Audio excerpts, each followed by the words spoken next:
Hello, I'm Mike from County Battery. Today I'm going to show you a quick video of how to change battery in a Seat Key Fob. Right, now what we need for this one is a flathead screwdriver, a spare battery, in this case it is a CR2025, available online on our website, and the key fob. Right, to begin, what we'll do is we'll flick the key out. Then you see this whole compartment here does pop off, so what we want to do is we want to put the screwdriver in there and just lever it up, and that will just crack open. Now take that side off and that'll show the battery.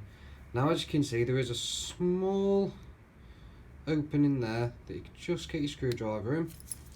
Just pop the old battery out, get the new one, pop that straight back in, once again with the writing on the top, slide in there, and as you can see that just stays in now.